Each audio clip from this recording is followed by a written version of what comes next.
IFRS 16 के scope में specified asset की एक और एग्जांपल है हमारे पास। उसमें अगर राइट टू सब्स्टिट्यूट की बात करें तो अगर तो लेसोर जो है उसका जो राइट टू सब्स्टिट्यूट है उसकी उसको बड़ी सिग्निफिकेंट कॉस्ट पड़ती है कि नेट से अगर वो उस एसेट को रिप्लेस करके कोई और एसेट आपके पास भेजेगा तो उसकी बड़ी उसको सिग्निफिकेंट कॉस्ट पड़ रही है, तो इसका मतलब है कि वो उसको रिप्लेस नहीं करेगा।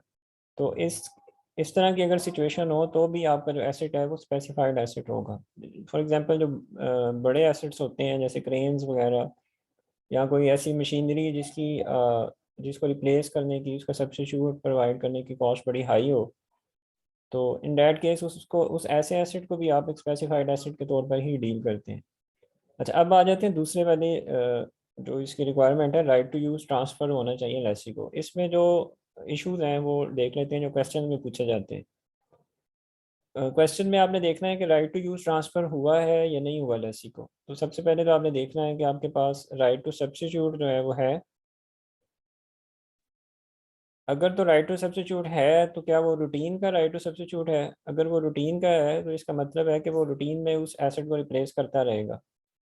तो इसका मतलब है कि राइट टू यूज़ ट्रांसफ़र नहीं हुआ। ये वही एग्जांपल आ जाती है कि जिस तरह एक गाड़ी है तो वो गाड़ी डिफाइन है कि 1800 सीसी होगी, लेकिन वो गाड़ी जो है वो सब्स्टिट्यूट होती रहेगी, कभी कोई आ जाएगी कभी कोई आ जाएगी। तो राइट टू यूज़ आपको उसका ट्रांसफ़र नहीं होगा उस पर्टिकुलर गाड़ी का, वो कोई पर्टिकुलर स्पेसिफाइड एसेट नहीं है वो।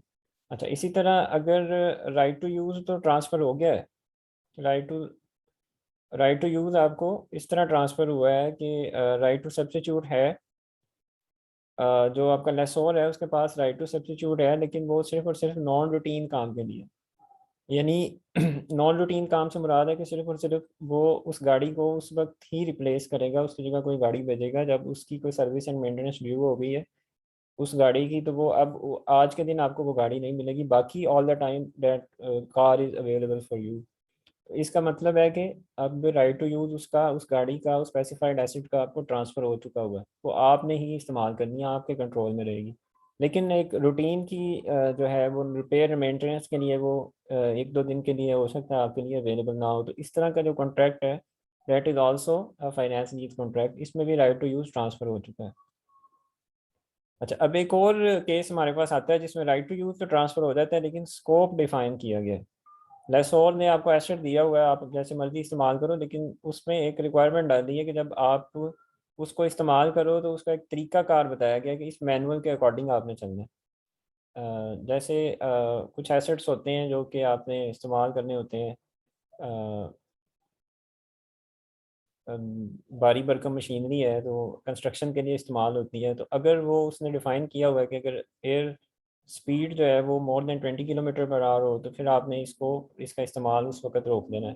तो that is a scope limitation कि उस एसेट को आपने यूज़ कैसे करना है। इसका उसके सब्स्टिट्यूशन से या कंट्रोल पे इसका कोई फ़र्क नहीं पड़ेगा। कंट्रोल ट्रांसफ़र हो चुका हुआ है आपको, राइट टू यूज़ ट्रांसफ़र हो चुका है एलआईसी को, that is also a finance है। सिर्फ़ और सिर्फ़ एक स्कोप लिमिटेशन है। उस एसेट को इस्तेमाल कैसे करना है उसका तरीक़ाकार आपको बताया गया है।